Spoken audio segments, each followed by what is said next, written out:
Okay, so what if your whole life, like everything you do, it could actually fit into just 4,000 Yeah, weeks? 4,000. Sounds kind of shocking when you say it like that. It does, right? 4,000 weeks. That's the average lifespan, roughly 77 years. It feels way shorter than you'd think. Much shorter. So today, we're really diving deep into Oliver Burkeman's book, 4,000 Weeks, Time Management for Mortals. And it's really not your typical productivity book, is it? No, not at all. It's pretty raw. A really honest look at the fact that our time is limited and how we can actually, live with that. Our mission here is to pull out the most important nuggets, the key insights from this source to help you figure out how to navigate your own 4,000 weeks, maybe with a bit more purpose, less panic. Right. And what's so striking, I think, is how Burkeman just flips the whole script on time management. He's not giving you hacks to cram more in. It's more philosophical. It's about understanding our place within this, well, finite existence. This deep dive really offers a shift in perspective, not just, another checklist. Okay, let's unpack that kind of startling idea. Berkman hits you right away with it. 4,000 weeks, give or take. That's the deal. Just under 77 years. Yeah. Does hearing that number make you feel a bit, I don't know, nervous? Does it jolt you? Absolutely. It's meant to. Yeah. Berkman says that discomfort, that's actually good. It's a catalyst. Because time, as he really hammers home, is our scarcest resource. It doesn't renew. Non-renewable, yeah. And that fear, the fear of wasting it, it can either freeze you up or it can actually light a fire under you. We're definitely aiming for the fire part here. And it's interesting to think why we do this, right? Why we feel this constant need to just cram our lives full, endless to-do list. Yeah, chasing the next thing. Bergman connects it to FOMO, the fear of missing out, which we all kind of know. But also, maybe deeper, it's about avoiding the reality of how short life is. Avoiding the hard truth. Exactly. But here's the twist he offers, and it's powerful. Freedom doesn't come from pretending we have infinite time. Right. It comes from actually embracing the limits, having the courage to face them. So the question isn't if you'll use the weeks. No, you will use them. It's how. Are you building like a highlight reel of real moments? Or just ticking off a list that never, ever ends? That's the choice. Quick poll here, something Berkman might appreciate. When's the last time you said, oh yeah, sure, I'll add another meeting, and you were genuinely thrilled about it? Oh, never? Yeah, probably never. Okay, so we've faced the finitude. Now what? How do we live within these limits? So, the usual advice is always be more productive, squeeze more in. Berkman calls this the productivity track. It's a trap. We have this mindset, right? If I just get more efficient, then I'll feel in control. Then I'll conquer the list. We've all been there. But Berkman's core argument, and it's actually quite liberating, is you can't win that game. You will never conquer your to-do list. Never. There's always more. More emails, more tasks, more ideas. Oh, it's more. It's unwinnable. So the antidote, according to Burkeman, isn't trying harder to do it all. It's about choosing. Specifically, choosing what not to do. That's where the power lies. Ruthless prioritization, basically. Absolutely ruthless. Yeah. And it feels counterintuitive, doesn't it? Like choosing less to achieve more. Yeah. But by letting go of the low-value stuff, the stuff that doesn't really move the needle, you make space for what genuinely matters. So that FOMO, that fear of missing out. You can actually flip it. Berkman suggests it can become a superpower. The courage to say no to the okay stuff, so you can say a big yes to the truly great stuff. The things aligned with what you actually care about. Right. I mean, picture this, seriously. Imagine someone at your funeral crying, oh, but she answered every single email so fast. Not quite the legacy most of us want. Definitely not. So, okay, if it's not about endless productivity, what's the alternative? Where do we find the meaning? Okay, this next bit from Burkeman, this really got me thinking. He talks about presence.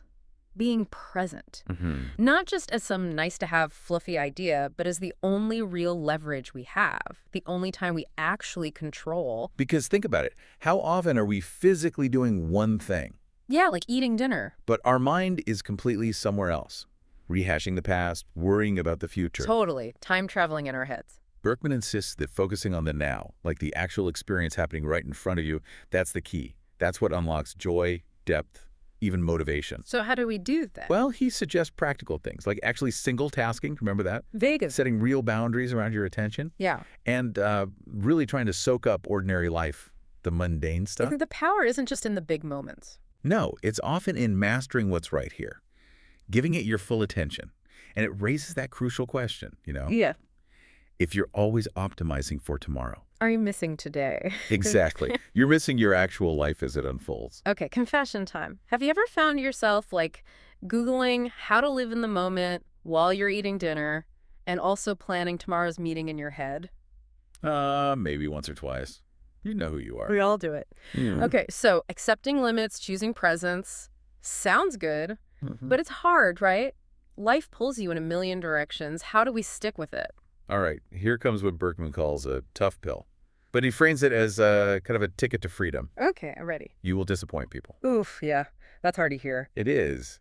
But he argues it's necessary. It's about setting boundaries. He actually encourages JOMO. JOMO, joy of missing out. Exactly, the joy of missing out.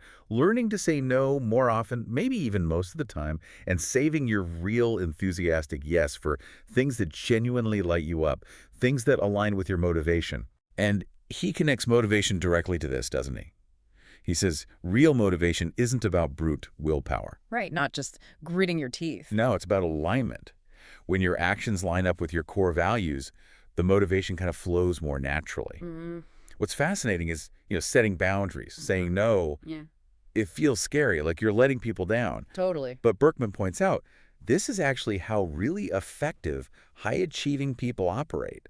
They guard their time fiercely. They protect their focus. They commit deeply to a few things, and they let go of that need to please everyone all the time. And that, paradoxically, fuels their focus and motivation. So next time you're struggling to say no to some request, just maybe remember, even Beyonce probably lets some people down sometimes. Oh, good point. Yeah. But she seems to be doing okay. Right. So, okay, limits, presence, saying no. Sounds like a plan, but what's the final piece? How does this all come together for the 4,000 weeks? So here's where Burkeman kind of throws another curveball, maybe the most liberating one. You're never going to find the single perfect way to use your time. Okay, so stop searching for it. Exactly. Because life is messy. It's unpredictable. It won't fit neatly into your perfect schedule. His final message isn't find the perfect plan. It's just start anyway. Start anyway. I like that. Embrace the imperfection, progress over perfection, always. And he talks about urgency, right? Not panic, but a healthy sense of urgency driving action. And letting excitement carry you through the fuzziness, the uncertainty. Yeah, and if you think about legacy, the bigger picture, it's not built in one grand gesture. No, it's the small choices, day in, day out, consistency. Right. He also brings up the paradox of planning. We love planning. It makes us feel in control. We crave control. But sometimes over-planning is just a really sophisticated way to avoid actually doing the thing, avoiding living. A form of procrastination, yeah. Life tends to ignore our beautiful spreadsheets anyway. Totally. So true productivity, he suggests, comes more from having flexible plans, being willing to adapt, embrace a bit of the chaos. Ever spent like an hour color-coding your Google Calendar, making it perfect, only to spend the next hour watching cat videos? Guilty as charged. You're not alone there. We've all done it. So if life's unpredictable and plans are fragile, where do we find any stability? It's clearly not just in the calendar. Okay, we have to talk about the elephant in the room. Right. The thing constantly eating away at those 4,000 weeks. Distraction. Modern plague. Seriously, all the pings, the dings, the notifications, the endless scrolling.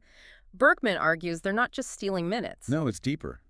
They rob us of meaning. They fragment our attention, our ability to engage deeply with anything. So what's the cure? Is there one? Well, his antidote is pretty straightforward, but definitely not easy. It's about consciously building habits to protect your focus. Like what? Like actually putting your phone in another room when you need to concentrate, using do not disturb modes religiously, treating your attention like it's gold. Because it is. Guarding your focus. Yeah. And what's really interesting, the flip side of this, he argues that idleness is also crucial. Idleness, like doing nothing. Exactly, doing nothing. He challenges that idea that we always have to be productive. What if the most productive thing you did today was just nothing? That feels wrong somehow. We're conditioned against it. Totally. But he explains that real rest, true idleness, isn't laziness. It's essential for creativity, for mental health, for just experiencing joy. So we need space. We need white space. Unscheduled, undirected time for your mind to wander. That's often where the best ideas pop up unexpectedly. Okay, quick check-in. If you just pause this deep dive to check a notification, Bust. then yeah, you're living proof this point, routers. And another one, raise your hand if you've ever felt guilty for just chilling out, doing absolutely nothing. Raise his hand metaphorically. Now, high five yourself. Burkeman and science say it's actually good for you. Okay, but focusing inward, resting, Mm. doesn't mean being isolated. No, not at all. In fact, Burkeman stresses the social dimension. Hugely important. Right. He really highlights that motivation, purpose. It's rarely a solo mission. He talks about the huge impact of sharing our limited time with others. Friends, family, colleagues. Yeah. That shared time, it does something more than just pass. It actually elevates our sense of meaning or purpose. That makes sense. It brings up that question again. Your legacy isn't just what you accomplish on your own. It's also deeply tied to who you share the journey with. Who you spend those precious hours with. Exactly. So cultivating shared rituals, having real conversations, building memories together, that's how the hours start to feel like they truly count. Yeah, I mean, try celebrating a birthday completely alone. It's just weird. Quite awkward, yeah. Life's too short not to share the good stuff and maybe even the tough stuff. Okay, so we connect with others. Is there one final lesson here? And this kind of brings us full circle back to that initial jolt of the 4,000 weeks. Burkeman's core message, maybe the deepest one for turning that fear into freedom, is this. Stop waiting. Stop waiting for what? For all the answers. For certainty. For the perfect plan or the right time. Because it's not coming. Nobody has the perfect roadmap. Nobody. Ambiguity, uncertainty, they're just part of the deal. They're here to stay. And what's so liberating about that, Burkeman suggests, is realizing that the people who make the biggest impact, the most motivated people, they don't act because they're certain. They act anyway. They act anyway. They're brave enough to just start, despite the uncertainty. He really reiterates that this journey, living, it doesn't have a neat ending point where everything's figured out. Each choice just opens up new paths, new questions. So wrapping this up, what does all this mean for you listening right now, thinking about your own 4,000 weeks? We've covered a lot. A whole mindset shift, really. Yeah, embracing that finite time, letting go of the crazy productivity trap, being truly present, finding the guts to disappoint people sometimes. Pursuing imperfect progress, planning flexibly, fighting distraction, valuing doing nothing. Right, and the power of community, and finally, just accepting that uncertainty is okay. So maybe the final thought to leave you with, building on all that. Yeah. What if the only certainty you ever really needed wasn't an answer, but just the chance to try, the leap itself? As you think about your 4,000 weeks, just consider, how could embracing that uncertainty, instead of running from it, actually unlock a completely new way of living for you? Something profound to think about. We hope this deep dive into 4,000 weeks has sparked some new ideas about your most valuable asset, your time. Keep diving deep, keep questioning, keep learning.